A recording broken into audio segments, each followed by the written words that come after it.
Welcome back.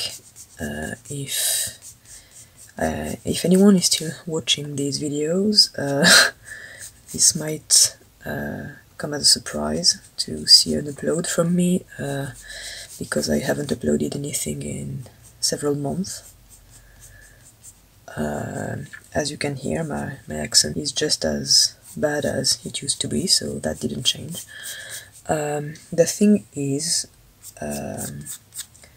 my computer, which I had been using for years at this point, and which was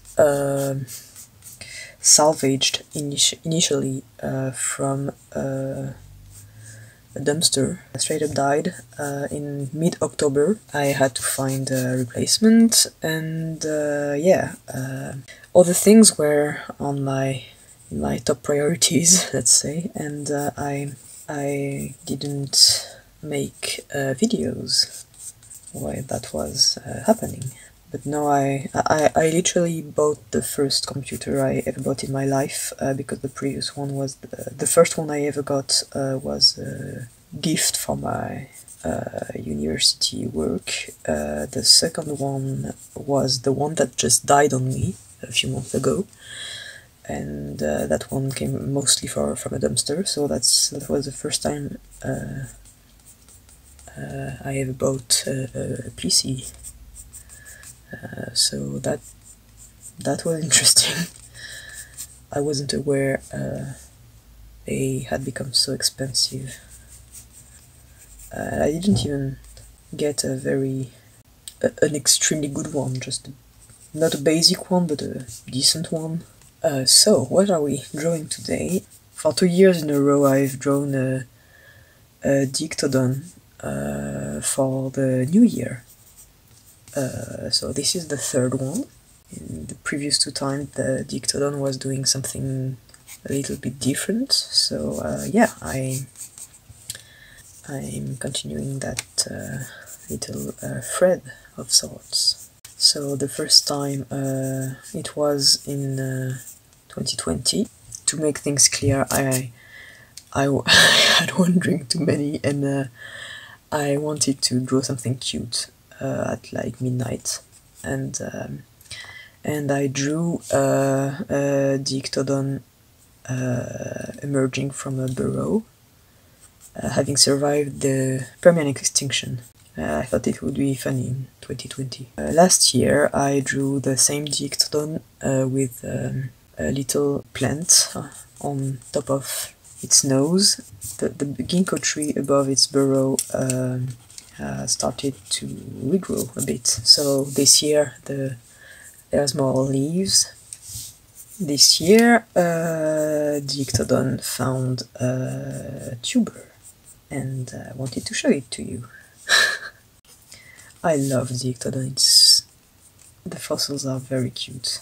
We know for a fact they lived in burrows because we found fossil burrows with fossil Diictodons inside, which also allows us to infer some form of parental care, because among the fossils found in there were baby Diictodons in the nest. I tend to draw them with this kind of proto-fur fuzz, but I don't think we know whether they had scales, nothing, or fuzz. We're not entirely sure yet.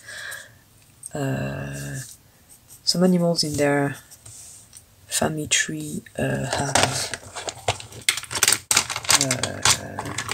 more recent ones, like Diictodon, have apparently scales, because we found I'm not going to say mummies, because that's not entirely accurate, but very good fossils with skin impressions in South Africa recently, and the skin impressions have scales of sorts.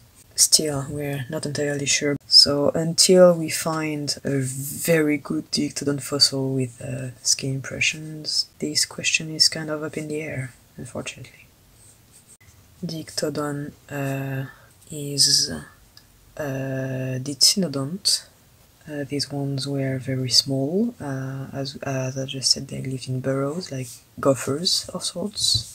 We know they ate plants, and we suppose they ate tubers, because if they were able to dig, and if they had this beak of sorts and these little tusks, that would be pretty good to eat that kind of food underground. Also, they lived in very harsh desert-like environments, and eating tubers underground would be a very good way to get your water in that kind of harsh place.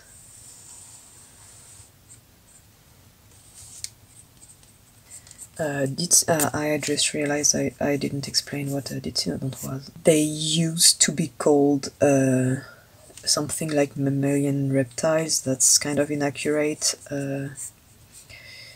What they are is they tend to say mammal-like synapsid. And now you're like, if you're not a paleo nerd like me, you're like, hang on, what's a synapsid? A synapsid is an animal which only has one temporal fenestra behind the eye. Basically, in a skull, there's several holes or fenestra, and there's animals with one, with two, with none, and synapsids are animals with one behind each eye. And some of you who are watching might say, hang on, Johannes, I also have only one hole in my skull behind each eye, and to that I say, yes, you are a synapsid. Mammals are synapsids, so this is a cousin of sorts. Say hi.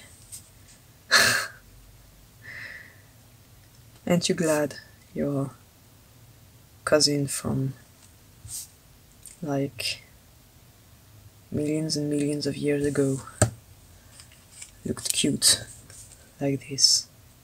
Now a lot of people, and with good reasons, are kind of scared of the whole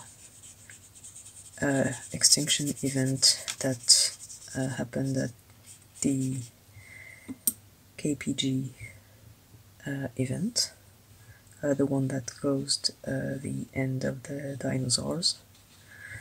And I get it, because it's absolutely spectacular to imagine. If you look into the specifics and realize how big that impactor was, very scary stuff. However, I was always more scared by the one at the end of the Permian, and it's a lot less spectacular, but you know, it's still called the Great Dying, for starters, and it happens over millions of years, and it has several phases, like a boss fight that never ends, except it's against planet Earth trying to kill you, basically. Of course, on the scale of the animals, they had no idea that was happening, because it was very slow and very gradual, and if you were an animal born into this world, you'd have no way of knowing how things were before, and you'd have no idea the world wasn't always like this, and so you wouldn't care. You would just do animal stuff and try to find stuff to eat and hide and stuff, and you wouldn't be sad about it. But we have the bigger picture in fossils and in stratas and stuff, and yeah, it's really, really scary stuff. Unlike the KPG extinction, we're not entirely sure what happened during the Permian extinction. I mean, we know several things that happened around the same time that were disasters in and of themselves, but we're not entirely sure if they were caused by each other or if that's just a coincidence. We think the main cause was volcanism. There were two distinct phases, one in China, and then several million years later another one in Siberia. And that was a thing called the Siberian traps. And volcanic traps happen when magma plume goes from the inner mantle of the Earth through the crust of the Earth, and instead of making just one volcano, it just creates a huge place where magma constantly rises to the surface, like a never-ending eruption of sorts, a mostly flat one, on a very large surface. So this happened about 250 something million years ago, and basically, yeah, the magma raised a giant middle finger at the rest of the Earth, and yeah. And now if you've never heard about this before, you're like, okay, but how big are we talking? It created rock formations, and they are like plateaus. And yeah, they're in Siberia. The surface of these basaltic rocks, igneous rocks, currently the area covered is 7 million square kilometers. And you may ask, how large is that? Oh, I don't know. The USA is about just under 10 million square kilometers, and Europe is just above that. So yeah, imagine 70% of Europe or the US being a huge hole in the ground and full of lava, basically. And yeah, that's scary as hell. Sorry. But also, as you can imagine, it releases a lot of carbon in the atmosphere, which is a big problem, as we currently know, and so the temperature rises. What it also does is, because the temperature is rising, the ocean gets more acidic, and while this is going on in the world in the Permian world, in the fossil record, we notice a lot of animals living in the sea going extinct, and a lot of these animals have shells. And the thing is, when the ocean is more acidic, it can literally fragilize or even destroy the shells of some animals, so it makes it very difficult for them to survive in these conditions. So now that thing destroys entire marine ecosystems, because we are not entirely sure if it's a cause and effect here, but hear me out. Because it destroys entire marine ecosystems, in the meantime, we also notice there's less oxygen in the sea. So we are still not entirely sure if it's because the ecosystems were being destroyed or for another reason. As you can guess, an Atlantic Ocean is very bad, so things get even worse in the sea. On land, you're going to say, oh, yeah, but on land it can't be that bad. Oh yeah, on land it can be bad. because at that point all continents were together, forming Pangea, as you probably know already. And the thing that happens when all habitats are together like that is there's less diversity in animals, in ecosystems, because everything is linked. So you don't have a continent where a species can survive independently of another continent that would be very bad for its survival or something like that. That's what happened with islands. Animals that couldn't survive on the mainland can survive on an island because their predator isn't there and stuff.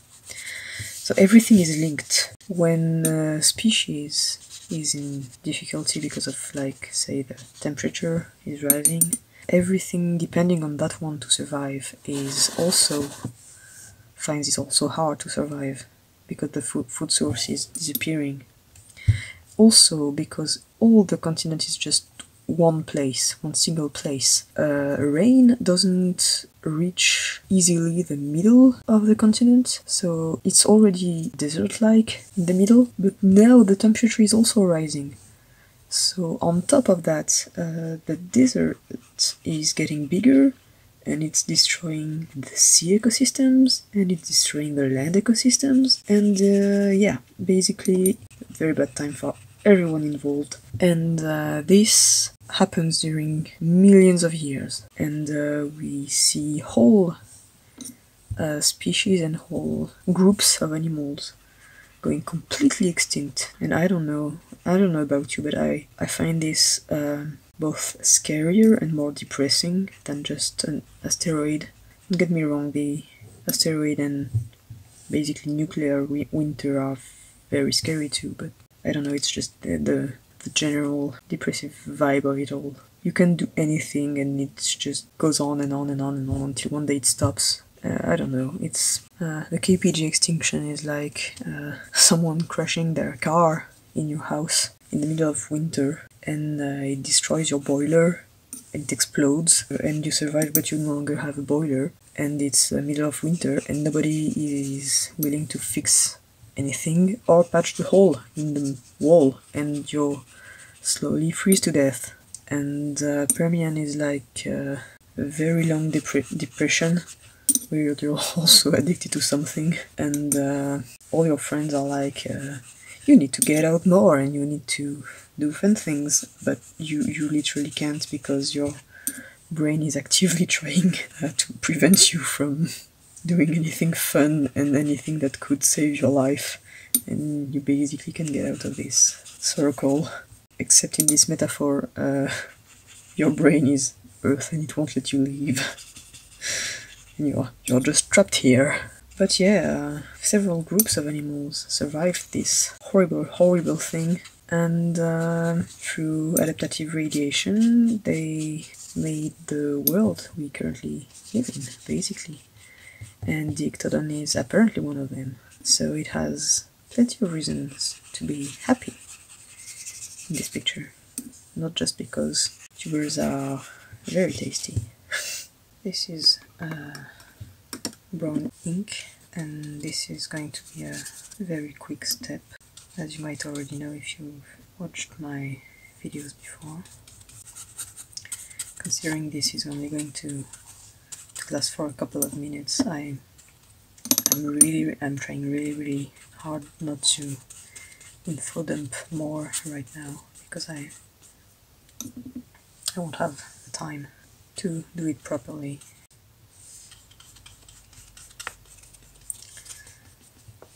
That should be enough. Okay, it's time to finish this little drawing for the new year.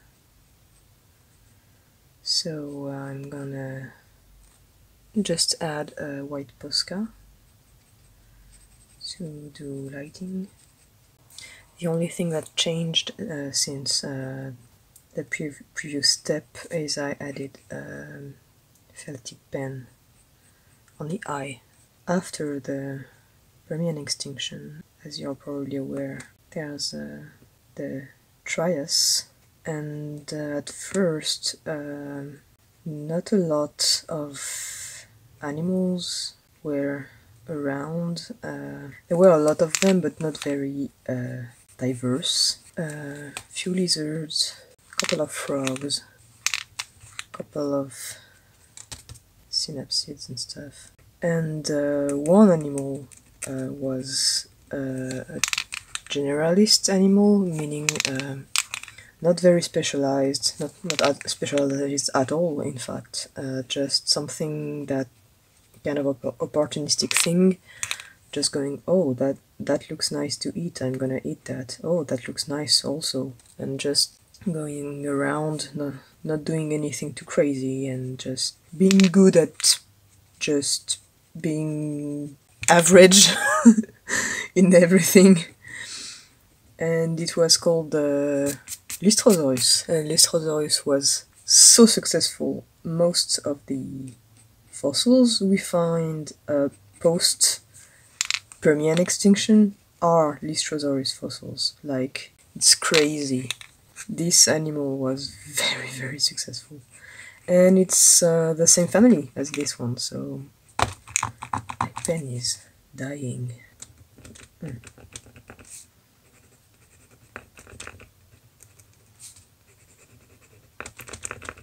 When posca pen is new, doing this is guaranteed to have a huge glob of paint fall on your paper, but once it's a bit old, it's okay, it won't happen. I'm very I should change the pen right now, but I'm very, very stubborn, so I'm going to try to finish with this one. That's fitting in a way. That the pen dies on the new year almost, so new year, new pen. I'm not even sure I can finish with this one. So yeah, new year, new pen. For real. I tried just changing the tip of the pen, because sometimes there's still paint inside, but it won't come out because the tip is damaged. But even with a new one, the paint wasn't reaching the tip, so yeah, it was truly, truly dead. And if you're wondering, they're selling just little bags with only the tip of the pen. I'm not sure what the English word for that is. I think it's something like nib, but I'm not entirely sure, so feel free to laugh at me if it's not that in the comments. Yeah, it's way easier like this. Being a bit stubborn can be good, but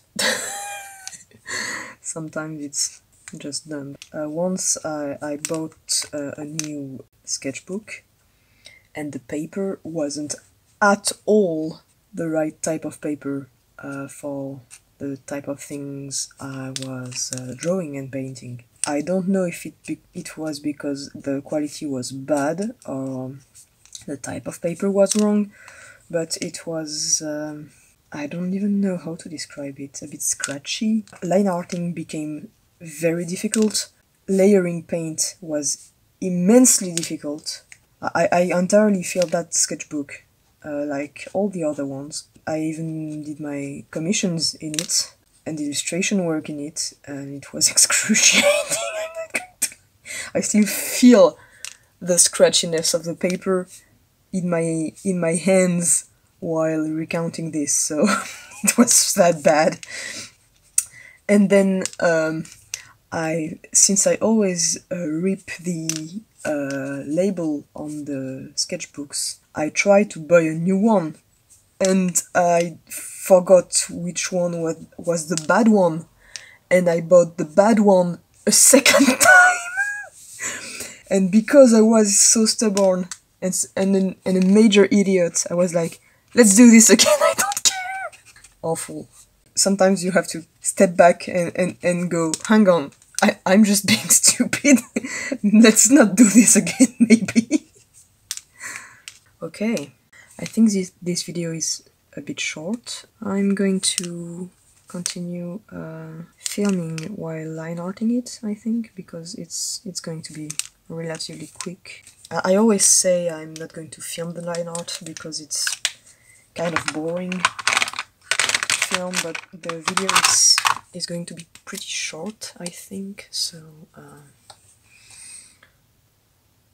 might as well do this on camera. The other reason why I usually don't film the second line art is because it's... Anyway, if I talk I'm going to move, so it's not a very good idea. So yeah, our little friend survived the 3rd year. I think I'm going to make this a tradition. I'm going to draw it every year and see how the tree is regrowing and what types of thing it can find. Maybe friends. It's not too time consuming and it's a fun thing to look forward to every year, I think. In general, I think it's important to have small dumb things to look forward to. It helps with your mood. Like, oh, this week was very bad, but oh, in a few months I'm going to see this in cinema, or oh, I'm going to see this friend again, or oh, in a few... It can be even smaller, like, oh, in a few months my tree is going to have flowers on it. Maybe that's why gardening is so good for mental health, I don't know, because you have small things to look forward to. Like, yeah, my life sucks right now, but I planted tomatoes. I'm laughing, but planting stuff on my terrace really improved my mental health over the years. So okay, and we're almost done. Not sure if I should line out the rest of this branch. I'm going to, they said, and immediately failed. Usually it's easier if you pull the line instead of pushing the line. I don't know why, I'm not entirely sure why, but if you start like this and pull without moving the hand, it's somehow easier. I'm not sure why. I don't even know when I found this, but you use your hand less and your arm more to draw when you draw lines, and and the result is usually better. I'm going to move the sketchbook because the last leaf is almost under my color pencil case. You probably have guessed that already because I always filmed in the same little corner, but my desk isn't very big. It's tiny. Okay, I think we're done. Maybe add little things on the ground. I don't know. Sometimes it's better to leave them without a second line art. Sometimes it's... I'm not sure if I should reline art the little things on the back. Maybe just a bit, like this. Yeah, like this is okay.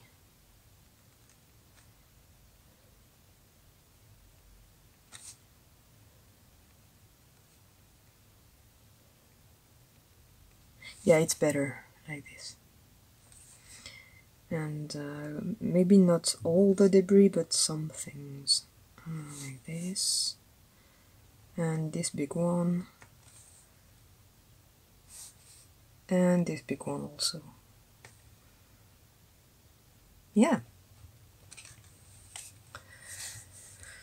yeah, I think we're done here. Happy New Year, and I'll see you later.